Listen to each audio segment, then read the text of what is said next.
अखिलेश यादव ने मूर्ति विसर्जन के प्रकरण पे हमको लाठी मरवाई थी। अपने उनके भी यही अधिकारी थे, डीएम और कमिश्नर यही सब थे। और अभी पता चला है कि जो कल मारने वाला था उसमें से एक वहाँ बनारस में उस दिन भी था, जिसने उस दिन भी लाठी मारी थी। इसका मतलब है कि वो निजी खुन्नस रखता है। सामने साष्टांग प्रणाम करके कहा, त्राहि माम शरणागतम, मेरे अधिकारियों से महाराज जी गलती हो गई, मैं मानता हूँ, क्षमा याचना करने के लिए आया हूँ। तो हमने क्या किया, माफ कर दिया कि नहीं कर दिया?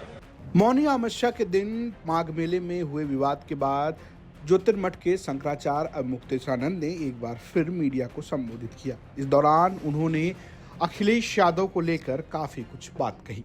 मौनी अमावस्या के दिन स्नान को लेकर मेला प्रशासन और अवमुक्तेश्वरानंद के बीच झड़प हुई, जिसमें उनका आरोप ये है कि उनके कई शिष्यों के साथ मारपीट की गई। वहीं प्रशासन ये कह रहा था कि उन्होंने पालकी से स्नान करने की बात कही और वो स्नान करने नहीं गए। इस बीच अखिलेश यादव ने उनसे फोन पर बातचीत की थी। दूसरे दिन प्रेस कॉन्फ्रेंस के दौरान अवमुक्तेश्वरानंद ने न सिर्फ फोन पर बातचीत का जिक्र किया, बल्कि इस बात का भी जिक्र किया कि अखिलेश यादव के समय में भी उन पर लाठीचार्ज किया गया था। तब अखिलेश यादव ने उनसे आकर माफी मांगी थी और उन्होंने उन्हें माफ कर दिया था। देखो, अखिलेश यादव ने मूर्ति विसर्जन के प्रकरण पे हमको लाठी मरवाई थी। अपने उनके भी यही अधिकारी थे, डीएम और कमिश्नर यही सब थे। और अभी पता चला है कि जो कल मारने वाला था उसमें से एक वहाँ बनारस में उस दिन भी था, जिसने उस दिन भी लाठी मारी थी। इसका मतलब है कि वो निजी खुन्नस रखता है। एसएसपी थे, उसका भी नाम साफ नहीं करेंगे जरूरत पड़ी तो। लाठी मारी थी उन्होंने, बड़ा आक्रोश हुआ था, सबने प्रतिकार यात्रा भी निकाली थी। लेकिन जब उन्होंने हरिद्वार में आकर के कैमरा के सामने साष्टांग प्रणाम करके कहा, त्राहि माम शरणागतम, मेरे अधिकारियों से महाराज जी गलती हो गई, मैं मानता हूँ, क्षमा याचना करने के लिए आया हूँ। तो हमने क्या किया, माफ कर दिया कि नहीं कर दिया? क्योंकि क्षमा याचना के लिए अगर कोई शब्द बोल करके सिर झुका देता है, उसके बाद शायद ही कोई होगा जो कहे कि नहीं, मैं नहीं माफ करूंगा। क्षमा याचना में प्रत्युत्तर की आशा नहीं की जाती, क्षमा याचना करने मात्र से वो मिल जाती है, ऐसा माना जाता है।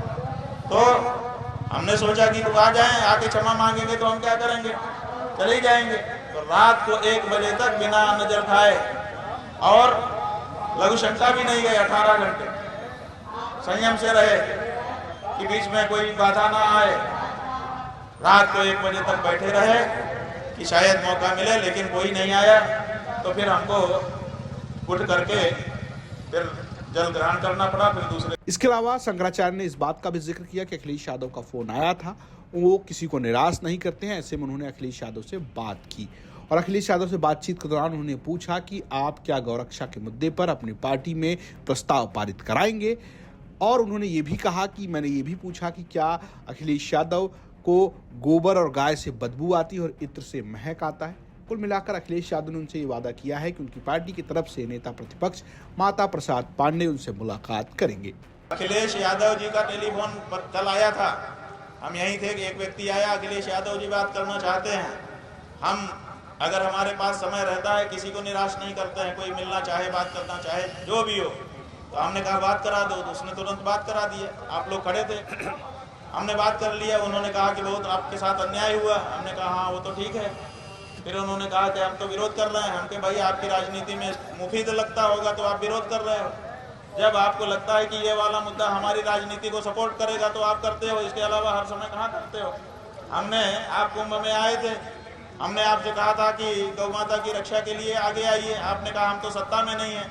हमने कहा सत्ता में नहीं हो, पार्टी में तो प्रस्ताव पारित करो कि पार्टी समाजवादी पार्टी घोषणा करती है कि अगर जहाँ जहाँ भी सत्ता में आएगी गौ माता को उतने क्षेत्र की माता घोषित करेगी और उनकी हत्या को बहुत बड़ा अपराध घोषित करेगी। तो बोले हाँ हाँ हम अकेले तो नहीं कर सकते, अपनी पार्टी में जाके बात करेंगे।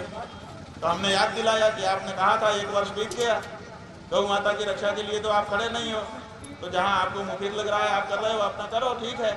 आपने फोन किया, धन्यवाद।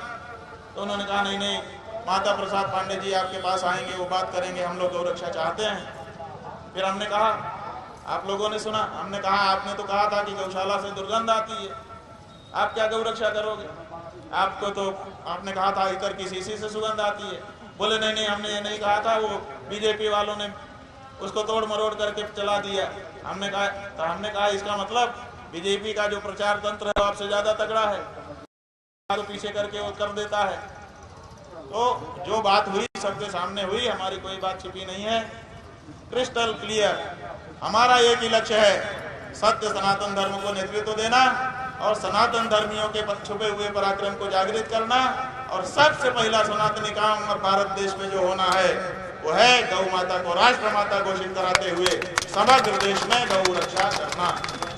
अब देखना यह है कि इस मुलाकात के बाद क्या कोई गौरक्षा पर पार्टी में प्रस्ताव पारित होता है और क्या शंकराचार्य खुलकर अखिलेश यादव को समर्थन देते हैं या नहीं। फिलहाल वो उत्तर प्रदेश की सरकार को लेकर काफी खफा नजर आ रहे हैं। प्रयागराज से संतोष शर्मा की रिपोर्ट, यूपी तक।